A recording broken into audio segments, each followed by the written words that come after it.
Okay, so the stomach is a J-shaped tubular organ which lies in the abdomen, more specifically in the middle to the left, and it occupies the epigastrium and the umbilical region. Since the stomach is an unpaired organ, we only need to clarify two parameters to determine its correct anatomical position, which is the superior inferior and the anterior and the posterior surfaces. In order to determine the superior and the inferior borders, we should identify the two structures that are attached to the stomach. Superiorly, the esophagus, and inferiorly, it flows out to the duodenum. In this specific preparate, we can see the esophagus superiorly. The method to identify the esophagus is through the longitudinal folds that we can see inside the esophagus. And in a case where the esophagus is not present, we should always look into the pyloric sphincter, which appears as a very thick muscular valve.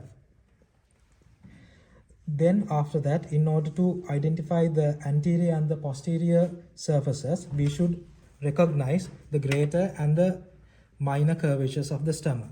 The greater curvature has a higher length and it lies laterally, while the lesser curvature has a lesser length that runs medially.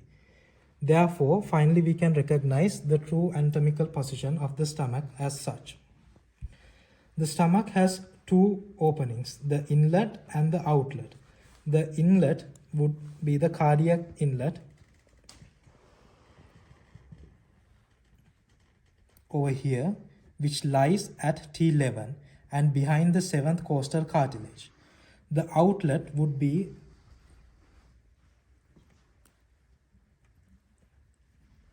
the pyloric outlet, which lies at the level of L1. We can mainly identify four parts of the stomach. The first would be the pars cardiaca, where the esophagus flows into the stomach, and at the angle of the esophagus and the pars cardiaca, we have the incisura ventriculi. If we draw a hypothetical perpendicular line from the incisura ventriculi, superior to that we have the fundus of the stomach or the fornix.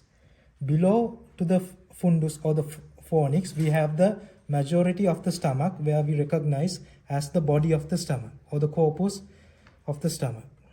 Then finally, distally, we have the pylorus of the stomach, which mainly consists the pyloric antrum, which is the more dilated part.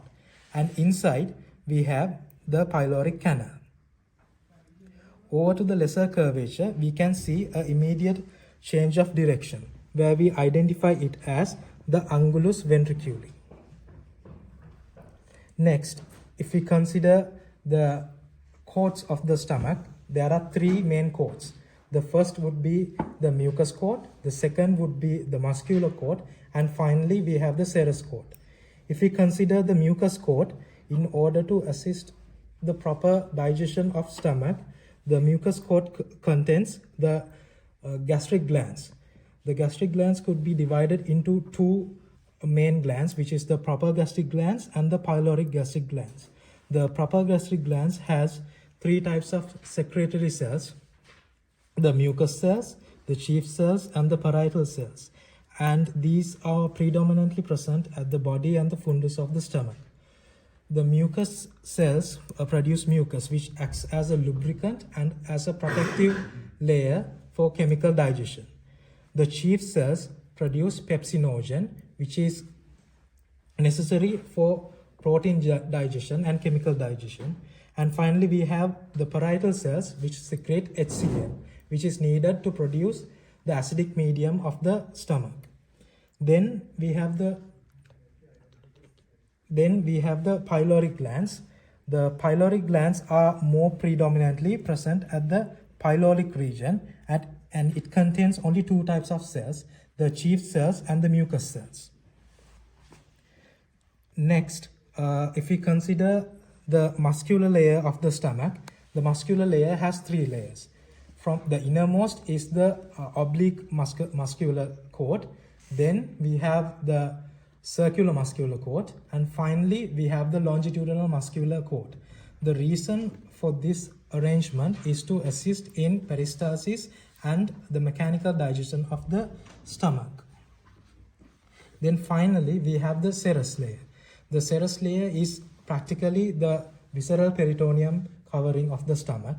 And if we consider the peritoneal coverage of the stomach, it is intraperitoneal, where the lesser omentum extends from the lesser curvature of the stomach and the greater omentum extends from the greater curvature of the stomach. Finally, if we consider the inner coating of the stomach, we can see very prominent folds where we identify them as gastric folds. And within these folds, we have gastric pits. The main reason for such depressions and elevations are to assist in mechanical and chemical digestion by increasing their surface area.